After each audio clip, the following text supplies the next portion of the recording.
So in the last class we have discussed that third chapter start ಮಾಡಿ like ಅದರಲ್ಲಿ current ಅಂದರೆ ಏನು, study current ಅಂದರೆ ಏನು, ಇನ್ಸ್ಟಾಂಟೇನಿಯಸ್ ಕರೆಂಟ್ ಅಂದರೆ ಏನು, ಕರೆಂಟ್ ಡೆನ್ಸಿಟಿ ಅಂದರೆ ಏನು, ಮತ್ತು ಓಮ್ಸ್ ಲಾ ಸ್ಟೇಟ್ಮೆಂಟು, ಅದೇ ಓಮ್ಸ್ ಲಾದಿಂದ ನ್ಯೂ ಫಿಸಿಕಲ್ ಕ್ವಾಂಟಿಟಿ ಯಾವ್ದು ಸಿಕ್ತು, ಲಿಮಿಟೇಷನ್ಸ್ ಆಫ್ ಓಮ್ಸ್ ಲಾ, ಹೀಗೆ ಕಂಟಿನ್ಯೂ ಮಾಡಿಕೊಂಡು ಅಪ್ ಟು ಡ್ರಿಫ್ಟ್ ವೆಲಾಸಿಟಿವರೆಗೂ ಕವರ್ ಮಾಡಿದ್ವಿ. ಸೊ ಆ ಡ್ರಿಫ್ಟ್ ವೆಲಾಸಿಟಿದು ಈಕ್ವೇಷನ್ನು ಡಿರೈವ್ ಮಾಡಿದ್ವಿ. That is V V is equal to minus E E, ಇದು ಎಲೆಕ್ಟ್ರಿಕ್ ಫೀಲ್ಡು, ಇದು ಎಲೆಕ್ಟ್ರಾನು ಚಾರ್ಜ್ ಅಂತ ತಗೊತೀವಿ, E E tau by M. Okay, so this is the expression for drift velocity. Up to ಇಲ್ಲಿವರೆಗೂ cover ಮಾಡಿದ್ವಿ. So drift velocity ಅಂತ ಬಂದಾಗ velocity is obviously ನಮ್ಗೆ ಗೊತ್ತಿದೆ, it is a vector quantity and its unit is metre per second. ಯಾವುದೇ velocity ಆದ್ರೂ metre per second ಬರುತ್ತೆ. So up to ಇಲ್ಲಿವರೆಗೂ ಕವರ್ ಆಗಿದೆ. ಸೊ ನೆಕ್ಸ್ಟ್ ಇನ್ನು ಫರ್ದರ್ ಹಂಗೆ ಕಂಟಿನ್ಯೂ ಮಾಡೋಣ. ನೆಕ್ಸ್ಟು ಇದರಲ್ಲೇ ಕ್ವಶನ್ ಇನ್ನೊಂಥರ ಸ್ಪ್ಲಿಟ್ ಮಾಡ್ತಾನೆ. ಯಾವ ರೀತಿ ಅಂತಂದರೆ derive the expression for drift velocity in terms of current ಅಂತ ಕೇಳ್ತಾನೆ. Derive the expression for drift velocity in terms of current. Okay, so ಅದು that is drift velocity in terms of current. Drift velocity in terms of current. Okay, so ಇದನ್ನ derive ನೋಡೋಣ, very important. So ಇದು ಯಾವ ರೀತಿ ಬರುತ್ತೆ ಅಂತ let us write on the diagram.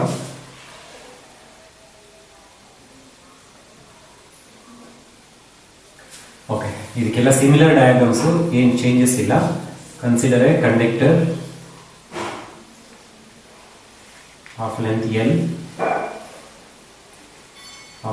L having uniform area of cross section A, and it is connected to the potential difference across the ends of the conductor, positive and negative. If we apply the potential, it will set up the electric field, so that is positive to negative direction of the electric field, and electron get drifted towards the positive end. ಈ ಕಡೆಯಿಂದ ಈ ಕಡೆ ಬರುತ್ತೆ. So ಅದನ್ನೇ we called as drift velocity ಅಂತ ತಗೊಂಡ್ವಿ. the direction of the electrons, okay, and drifted towards the positive end of the conductor, that's we called as drift velocity anta ತಗೊಂಡಿದ್ದೀವಿ. so this is all about that diagram. so now ಇದಿಷ್ಟು ಗೊತ್ತಿದೆ, ನಮ್ಮ conditions ಇಷ್ಟು apply ಮಾಡ್ಕೊಂಡಿದ್ದೀವಿ. ನಾವು consider diagram explain ಮಾಡ್ಬಿಡ್ತೀರಾ. Consider conductor of length L, uniform area of cross section A, and potential difference across the ends of the conductor by using the battery use ಮಾಡಿಕೊಂಡು potential difference ನ apply ಮಾಡ್ಕೊಂಡಿದ್ದೀನಿ. and if you apply the potential, it will set up the electric field from positive to negative direction of the electric field, and electrons will drifted towards the positive end of the conductor. that velocity is called as drift velocity ಅಂತ ತಗೊಂಡಿದ್ವಿ. now ಈಗ ಇದನ್ನ further in terms of current ಅಲ್ಲಿ ಬೇಕು, ನಮ್ಮ drift velocity in terms of current ಅಲ್ಲಿ let us see that one. now ಈಗ ಇಷ್ಟು diagram explanation ಆದಮೇಲೆ ಫಸ್ಟ್ ಈಗ we know that number of electrons that is n ಅಂತ ಬರ್ಕೊಂತೀವಿ. n is the number of electrons. okay, so n is the number of electrons ಅಂತಂದಾಗ number of electrons per volume, number of electrons per volume ಏನಾಗುತ್ತೆ, that is n u ಆಗುತ್ತೆ. okay, nv.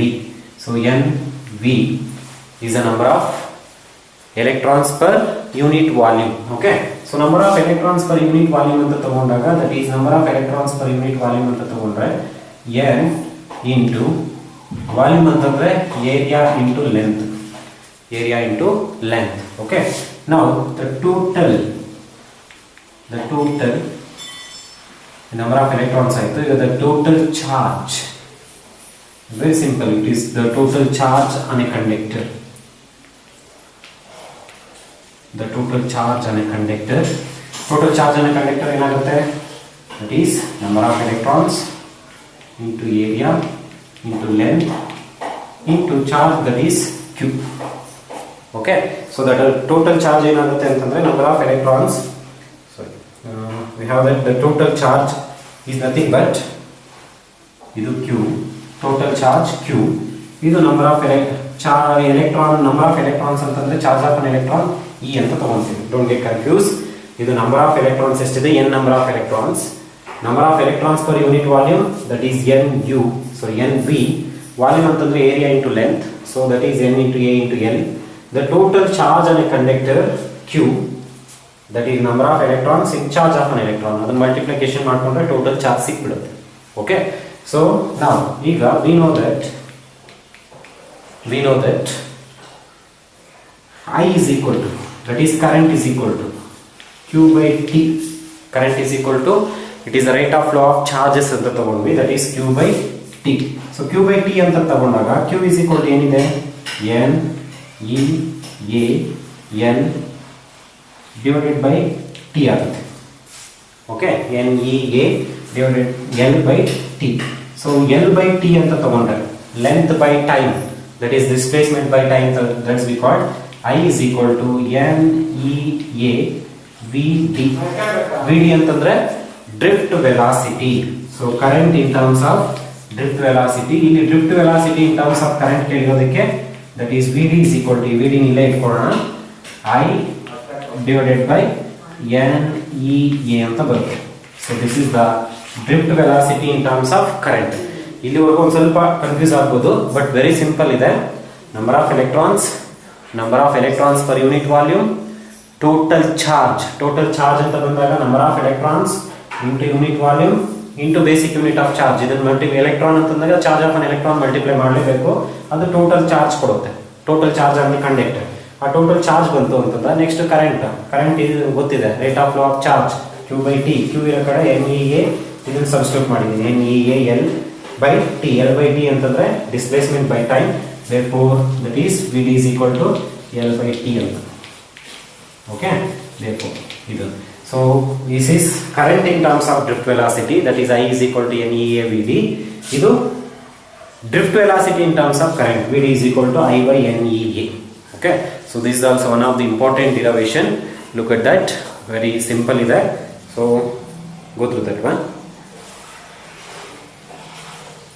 ಇಲ್ಲಿ ಗೊತ್ತಾಗುತ್ತೆ current ಯಾವ factors ಮೇಲೆ depend ಆಗಿದೆ ಅಂತ ಹೇಳ್ಬಿಟ್ಟು. So current depends on number of electrons, charge of an electron, area of the conductor and drift velocity. Okay, so idella directly proportional. If the number of electrons increases, current is also increases. If drift velocity increases, current is also increases. But ille enagutte antandre drift velocity and current is directly proportional, but if the number of electrons increases, drift velocity decreases. Yake antandre number of electrons increase adaga the relaxation time, collision between the fixed atom and electron ಇರುತ್ತಲ್ಲ, ಅದರದ್ದು time ಜಾಸ್ತಿ ಆಗುತ್ತೆ. Time ಜಾಸ್ತಿ ಆದಾಗ automatic drift velocity ಕಡಿಮೆ ಆಗುತ್ತೆ. Okay, so that is number of electrons, charge of an electron, area increase ಮಾಡ್ಕೊಂಡು ಹೋಗ್ತಾ ಇದ್ರೆ drift velocity ಆಟೋಮೆಟಿಕಲಿ ಡಿಕ್ರೀಸ್ ಆಗುತ್ತೆ. ಓಕೆ, ಸೊ ಇದು this all about the drift velocity in terms of current. Okay, so very important, ಇದನ್ನ note down ಮಾಡ್ಕೊಳ್ಳಿ. ನಾವು ಈಗ ಇದರಲ್ಲಿ ಕೆಲವೊಂದು ಪಾಯಿಂಟ್ ನಾನು ನೆಕ್ಸ್ಟ್ ಫರ್ದರ್ ಯೂಸ್ ಮಾಡಬೇಕು. ಸೊ ಅದಕ್ಕೆ ಇಲ್ಲೇ ಅದನ್ನ ಕ್ಲಾರಿಫಿಕೇಶನ್ ತಗೊಂಡು ಮುಂದಕ್ಕೆ ಹೋಗೋಣ. ಐ ಥಿಂಕ್ ಇದು ಕ್ಲಿಯರ್ ಆಗಿದೆ ಅನ್ಸುತ್ತೆ. ಒಂದೊಂದ್ಸರಿ 3 ಮಾರ್ಕ್ಸ್ಗೆ, ಒಂದೊಂದ್ಸರಿ 5 ಮಾರ್ಕ್ಸ್ಗೆ ಕೇಳ್ಬಿಡ್ತಾರೆ. ಸೊ ಲಾಸ್ಟ್ ಟೈಮ್ 5 ಮಾರ್ಕ್ಸ್ ಕೇಳಿರೋದನ್ನ ಒಂದೊಂದು ಹೇಳ್ತೀನಿ ಈಗ. Okay, so this are about the drift velocity in terms of current. ನಾವು ಓಮ್ಸ್ ಲಾದಿಂದ ನಮಗೆ ವಿನೋದ ರೆಸಿಸ್ಟೆನ್ಸ್ ಅನ್ನೋದು ಸಿಕ್ಕಿದೆ. ಓಕೆ, ಸ್ಟೆಪ್ ಬೈ ಸ್ಟೆಪ್ ನೀಟಾಗಿ ನೆನಪಿರೋ ಥರ ಮಾಡ್ತೀನಿ ಇದನ್ನ. Resistance, that is R. What is resistance? Resistance is nothing but opposition to the flow of charge or flow of current in the conductor is called as resistance ಅಂತ ತಗೊಂಡಿದ್ದೀವಿ. Okay, so that resistance is nothing but V is equal to IR ಅಂತ ಬಂದಾಗ according to Ohm's law R is equal to V by I ಅಂತ ಬಂದಿತ್ತು. The symbol is S and it is Ohm ಅಂತ ಬಂದಿತ್ತು. Okay, so this is all about that resistance, opposition. ನೀಟಾಗಿ flow ಆಯಿತು ಅಂತಂದ್ರೆ ಅದನ್ನ ಕಂಡಕ್ಟೆನ್ಸ್ ಅಂತ ಹೇಳ್ತೀವಿ. ರೆಸಿಸ್ಟೆನ್ಸ್ಗೆ opposite word conductance. Conductance. So conductance ಅಂತಂದ್ರೆ ದ ಸಿಂಬಲ್ ಈಸ್ G ಅಂತ ತಗೊಳ್ತೀವಿ. G is a conductance. What is a conductance ಅಂತಂದ್ರೆ very simple, it is a reciprocal of resistance, that is G is equal to 1 by R. It is a reciprocal ಅಂದ್ರೆ opposite.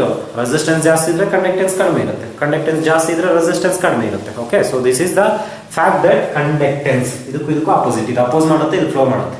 Okay, so what is conductance ಅಂತಂದ್ರೆ it is the reciprocal of resistance is called as conductance. Okay, so ಇದಕ್ಕೆ reciprocal ಅಂತ ಬಂದಾಗ ಈ ohm ನ ಹಿಂಗ್ ಬರೀತೀವಿ, ಇದು SI unit for conductance. So conductance ಅಂತ ಬಂದಾಗ ವಿ ಕಾಲ್ಡ್ ಆಸ್ ಇದನ್ನೇ ಮೋಮ್ ಅಂತ ಹೇಳ್ತೀವಿ. ಮೋಮ್, ಓಮ್ಗೆ ರಿವರ್ಸು ಮೋಮ್ ಆರ್ 1/ಓಮ್ ಅಂತ ಬರುತ್ತೆ. ಅದಕ್ಕೆ ಇದನ್ನ ಸೈಮನ್ ಅಂತ ಹೇಳ್ತೀವಿ.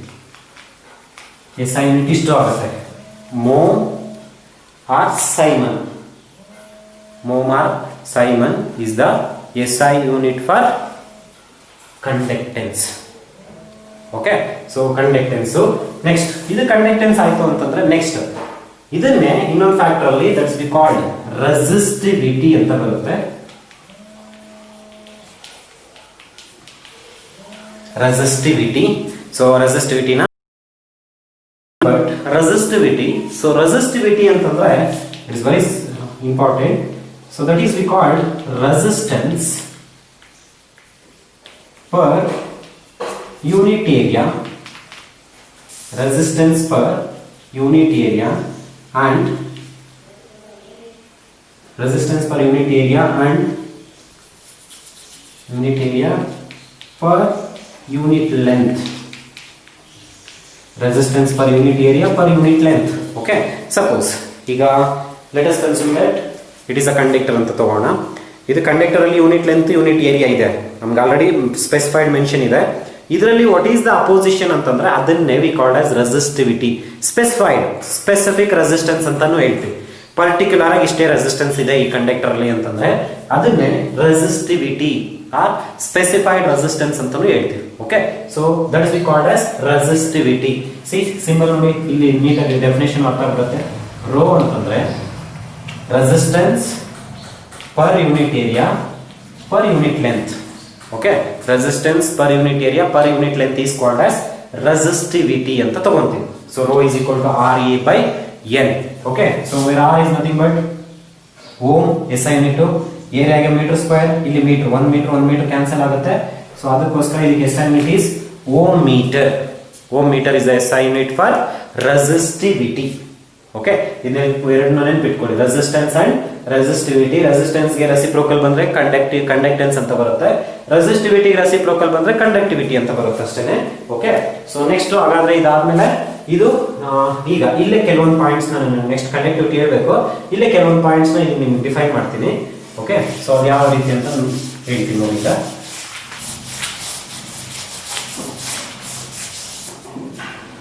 ಕಂಡಕ್ಟಿವಿಟಿ, ಸೊ ರೆಸಿಸ್ಟಿವಿಟಿ ಆಯಿತು, next conductivity. Conductivity symbol is sigma, small sigma ಅಂತ ಬರ್ತಿದ್ದು conductivity. What is conductivity sir? Answer ಸಿಕ್ತು. So what is conductivity? Sigma is equal to 1/ρ. It is reciprocal of resistivity ಅಷ್ಟೇ. Rho ಅಂತಂದ್ರೆ resistivity. So reciprocal of resistivity is called as conductivity. ಇದಕ್ಕೆ ನಿಮ್ಗೆ already ಇದು ಬಂತು, that is ohm ಇಲ್ಲಿದೆ. So meter ಮೇಲೆ ಹೋಯ್ತು ಅಂತಂದ್ರೆ ohm per meter, mho per metre. Okay, mho per metre is the mole per meter is the SI unit for conductivity. Okay, so ಇದಿಷ್ಟು terms. ಈ ಟರ್ಮ್ಸ್ ನನಗೆ ನೆನ್ಪಿಟ್ಕೊಳ್ಳಿ. ವಿಲ್ ಗೆಟ್ ದಟ್ ಇದರಲ್ಲಿ next answers ಬರುತ್ತೆ. ಈಗ ಇಲ್ಲಿ ಕೆಲವೊಂದು ಪ್ರಾಕ್ಟಿಕಲ್ ಆನ್ಸರ್ಸ್ ಬೇಕು ನಮಗೆ. ಸೊ ಈಗ ವಿ ಹ್ಯಾವ್ ದಟ್ ನೆಕ್ಸ್ಟ್ ಇದು ಮಾಡ್ಬೋದು. ಓಕೆ, ಸೊ ಇದು ಕಂಡಕ್ಟಿವಿಟಿ. ನೆಕ್ಸ್ಟ್ ಇದನ್ನ ಯೂಸ್ ಮಾಡಿಕೊಂಡು ಇನ್ನೊಂದು 2 ಡಿರೈವೇಷನ್ಸ್ ಇದೆ. ಇದು 2 ಡಿರೈವೇಷನ್ಸ್ ಮಾಡೋಣ. So what is the next derivation? So drift velocity ಬಂತು, drift velocity in terms of current ಬಂತು. ಈಗ by using this conductance conductivity derive the relation between, very important, last time ಕೇಳಿ 5 ಮಾರ್ಕ್ಸ್ಗೆ, relation between current density, derive the relation between current density and conductivity. So conductivity ಯಾಕೆ ಮಾಡಿದೆ ಅಂತ ಈಗ ಗೊತ್ತಾಗಿರುತ್ತೆ ನಿಮಗೆ. Conductivity concept ಇಲ್ಲಿ ಬಂತು. ಸೊ ಅದಕ್ಕೋಸ್ಕರ current density and conductivity. Okay, so ಈ current density and conductivity or otherwise ಇನ್ನೂ ಒಂಥರ ಕೇಳ್ತಾರೆ, derive or prove that J is equal to sigma E. J ಅಂದ್ರೆ ಕರೆಂಟ್ ಡೆನ್ಸಿಟಿ ಆಲ್ರೆಡಿ ಮಾಡಿದ್ವಿ, J is equal to I by A ಅಂತ. J is equal to sigma E. Okay, ಇದನ್ನ prove ಮಾಡಬೇಕು. Okay, so ಇದು easy ಇದೆ, very simple. Let us do that one. ಈಗ ಇದನ್ನ derive ಮಾಡಬೇಕು. ನೋಡೋಣ. Same diagram. Consider a conductor of length L having area of cross section A applied to the potential difference across the ends of the conductor, and electric field is set up. So electric field set up ಆಗಿದ ತಕ್ಷಣ electrons will drift towards the positive end of the conductor. Okay, so this is all about that, about the diagram. Now ಈಗ ಇದನ್ನು prove ಮಾಡೋಣ. J is equal to sigma E ಬೇಕು. We know that. ಅಷ್ಟು diagram explain ಮಾಡ್ತೀರಾ? We know that. ಏನು ಗೊತ್ತಿದೆ? That is Ohm's law. Ohm's law ಗೊತ್ತಿದೆ ನಮಗೆ. Okay, so what is Ohm's law states? That is V is equal to IR. V is equal to IR. Now V is equal to IR ಆಗಿದೆ. ಆಗ I is equal to ಏನಾಗುತ್ತೆ? I is equal to V by R. I is equal to V by R. So V by R ಅಂತ ಬಂದಾಗ ನಮಗೆ resistivity, therefore rho is equal to RA by L ಇದೆ. ಅದು R is equal to ಏನಾಗುತ್ತೆ? ಇಲ್ಲಿ ಬರುತ್ತೆ, that is rho L by A. rho L by A. Simple ಆಗಿ logic ಬರುತ್ತೆ. ಸೊ ಅದಕ್ಕೋಸ್ಕರ ಇದನ್ನು ಮಾಡ್ತಾ ಇದ್ದೀನಿ, rho L by A. ನಾವು ಇದನ್ನ ತಗೊಂಡೋಗಿ ಸಬ್ಸ್ಟಿಟ್ಯೂಟ್ ಮಾಡೋಣ. therefore I is equal to V divided by R ಅಂದ್ರೆ ಏನು? ಈ ಆ ಪ್ಲೇಸ್ ಅಲ್ಲಿ ಇದನ್ನ ಹಾಕೋಣ, rho L by A. rho L by A. So now I is equal to denominator ಗೆ denominator numerator ಹೋಗುತ್ತೆ. So that is VA divided by rho L. VA divided by rho L.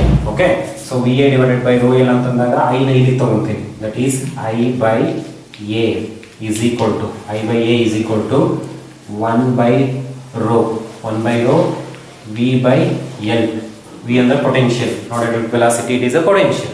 Okay, what is I by A? I by A andre J, current density.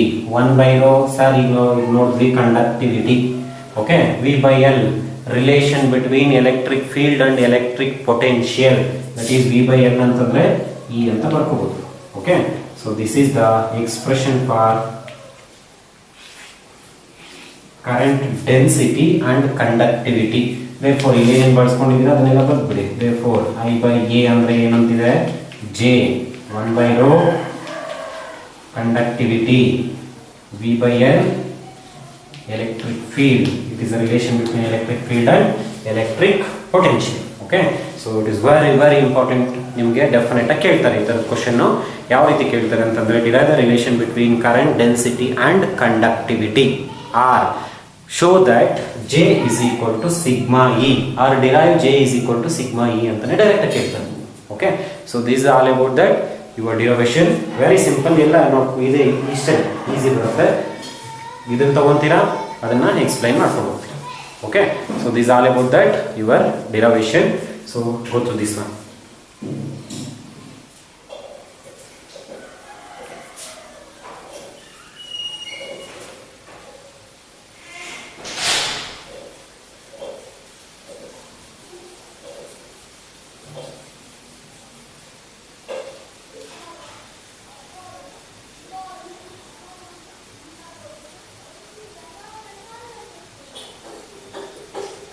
Clear?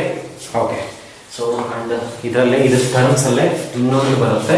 ಈ ಮೂರು ಇದರಲ್ಲಿ ಯಾವುದು? Current in terms of drift velocity, J is equal to sigma E, or otherwise ಹೀಗೆ ಮಾಡೋದು.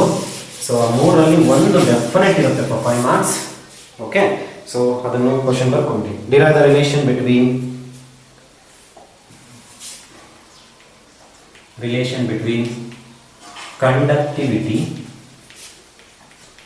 conductivity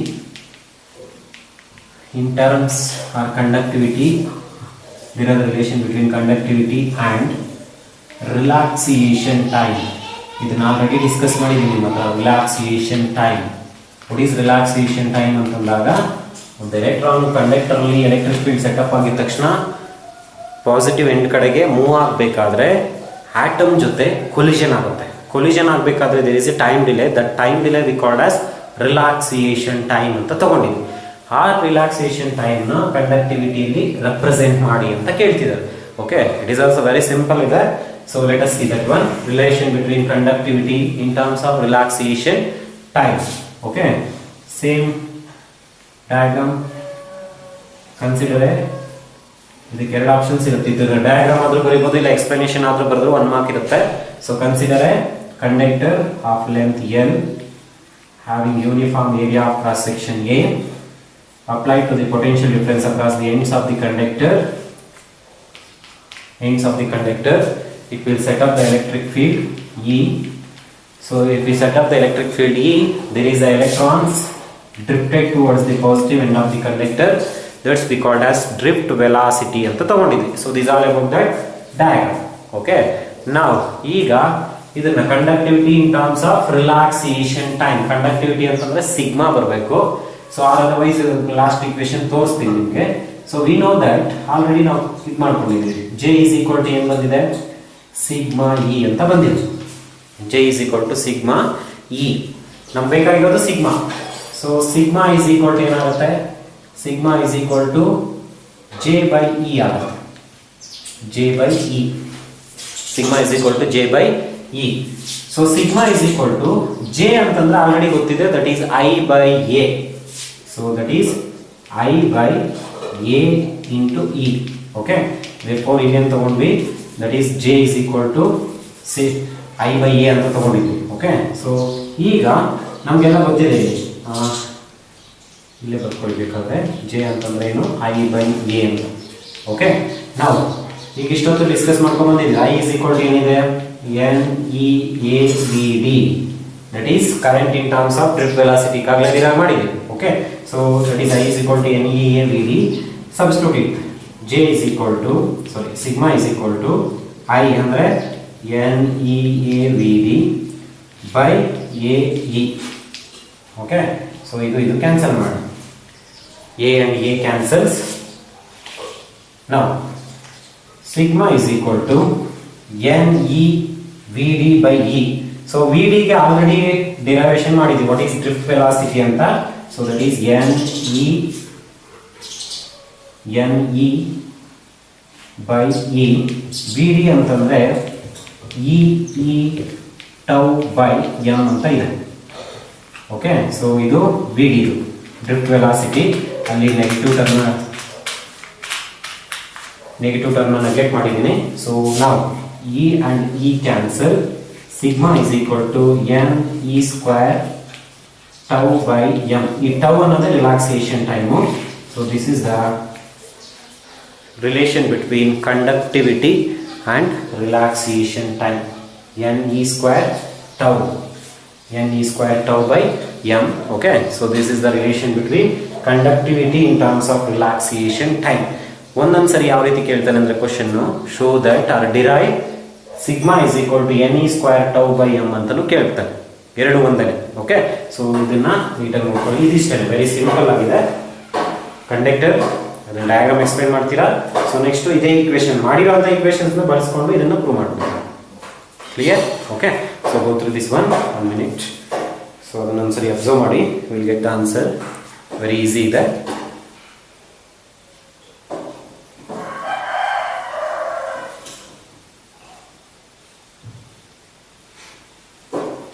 okay, so ಇವತ್ತು ಮಾಡಿರೋದ್ರಲ್ಲಿ 5 marks definite ಇರುತ್ತೆ.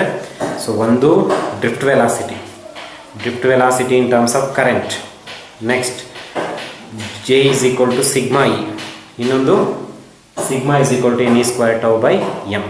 Okay, ಇದು very very important ಡಿರೈವೇಷನ್ಸು. So ಇದನ್ನ ಲಾಸ್ಟ್ ಟೈಮ್ ಇದನ್ನೇ ಕೇಳಿದ್ರು 5 ಮಾರ್ಕ್ಸ್ ಅಲ್ಲಿ. ಇಷ್ಟನ್ನೇ ಬರೆದ್ರೆ 5 ಮಾರ್ಕ್ಸ್ ಕೊಡ್ತೀವಿ. ಓಕೆ, ಒಂದು ಡಯಾಗ್ರಾಮ್ ಇದಿಷ್ಟು ಎಕ್ಸ್ಪ್ಲೈನ್ ಮಾಡಿಬಿಟ್ರೆ will get the 5 marks. Notes ನೋಡಿದ್ರೆ ನೀಟಾಗಿ ಕ್ಲಿಯರಾಗಿ ಗೊತ್ತಾಗುತ್ತೆ. So this all about that up to ನೀವು ಇಲ್ಲಿವರೆಗೂ ಡ್ರಿಫ್ಟ್ ವೆಲಾಸಿಟಿ ಟರ್ಮ್ಸು. ಈಗ ಕೆಲವೊಂದು ಲ್ಯಾಬ್ ಓರಿಯೆಂಟೆಡ್ ಕ್ವಶನ್ಸ್ ಇದು ಮಾಡ್ತೀನಿ ನಿಮಗೆ.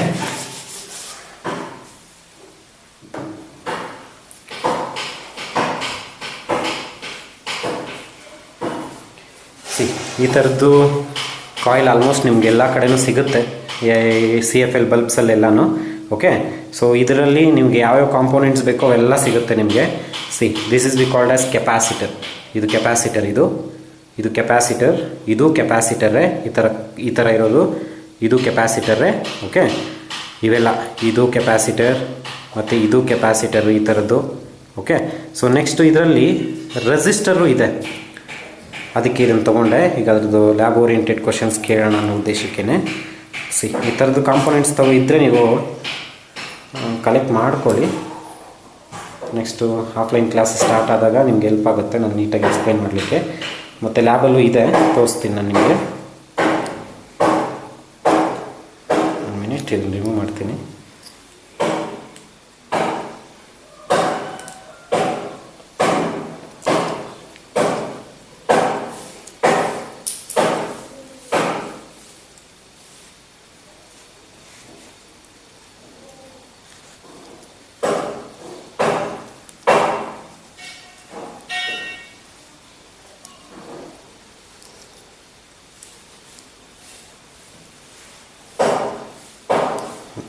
ಬರ್ತಿಲ್ಲ ಅದು,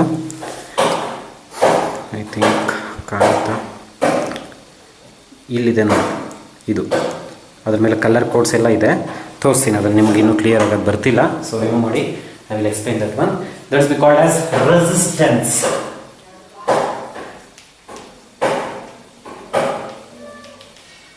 ಈಗಾಗಲೇ ಗೊತ್ತಾಯ್ತು ಇದ್ರ ಬಗ್ಗೆ, ಕಾನ್ಸೆಪ್ಟ್ ಎಲ್ಲ ಗೊತ್ತಿದೆ ಸರ್ ಅಂತ. Resistance is nothing but it is a opposition to the flow of charges or current in a conductor is called as resistance ಅಂತ ತಗೊಂಡು. ರೆಸಿಸ್ಟೆನ್ಸ್ ಏನೇದ್ರ ಮೇಲೆ ಡಿಪೆಂಡ್ ಆಗಿದೆ, on which factors that resistance is depends ಅಂತಾನೆ ಕೇಳ್ತಾರೆ. So resistance ಅನ್ನೋದು 4 factors ಮೇಲೆ depend ಆಗಿದೆ. ಒಂದು, okay, resistance that's we called ಇದೇನೆ R is equal to rho L by A ಅಂತ ತಗೊಂತೀವಿ. rho L by A. Okay, so resistance depends on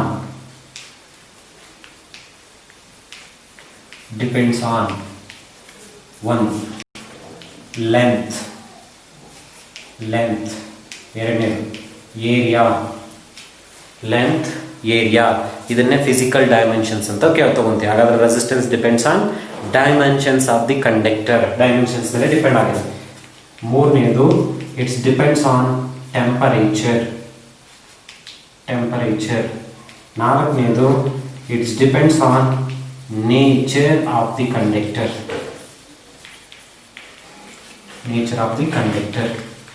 ಇಷ್ಟರ ಮೇಲೆ ಡಿಪೆಂಡ್ ಆಗಿದೆ. ಯಾವುದು? ರೆಸಿಸ್ಟೆನ್ಸು ಡೈಮೆನ್ಷನ್ಸ್ ಮೇಲೆ ಡಿಪೆಂಡ್ ಆಗಿದೆ, ಟೆಂಪರೇಚರ್ ಮೇಲೆ ಡಿಪೆಂಡ್ ಆಗಿದೆ, ನೇಚರ್ ಆಫ್ ದಿ ಕಂಡಕ್ಟರ್ ಮೇಲೆ ಡಿಪೆಂಡ್ ಆಗಿದೆ. Okay, so but resistivity temperature and nature of the conductor ಮೇಲೆ ಮಾತ್ರ ಡಿಪೆಂಡ್ ಆಗಿದೆ. Just keep it in a mind. Resistivity depends only on the nature and the temperature, does not depends on the dimensions. Dimensions ಅಂತಂದ್ರೆ length, area ಮೇಲೆ depend ಆಗಿಲ್ಲ. ಯಾವುದು? Resistivity ಅನ್ನೋದು length, area ಮೇಲೆ depend ಆಗಿಲ್ಲ. It's only depends on temperature and nature of the conductor. Okay, so ಇದನ್ನೇ next concept ಅಲ್ಲಿ continue ಮಾಡ್ಕೊಂಡು ಹೋಗ್ತೀನಿ. ಸೊ ರೆಸಿಸ್ಟೆನ್ಸ್ ಅಂತಂದ್ರೆ ಏನಂತ ಇಟ್ಕೊಳ್ಳಿ, ಅದ್ರ ಕಾಂಪೋನೆಂಟ್ಗೆ ರೆಸಿಸ್ಟರ್ ಅಂತ ತಗೊಂತೀವಿ. ಸೊ ಅದನ್ನು ನೆಕ್ಸ್ಟ್ ಕಂಟಿನ್ಯೂ ಮಾಡೋಣ. ಓಕೆ, ಸೊ ಈಗ ಏನೇದ್ರ ಮೇಲೆ ಡಿಪೆಂಡ್ ಆಗಿದೆ, ಅಪ್ ಟು ಇಲ್ಲಿವರೆಗೂ ಏನೇನಾಗಿದೆ ಅನ್ನೋದನ್ನ ವೆರಿ ಇಂಪಾರ್ಟೆಂಟ್, ಅದನ್ನ ನನಗೆ ರಿಕಾಲ್ ಮಾಡ್ಕೊತಾ ಇರಿ. Okay, will continue the next class.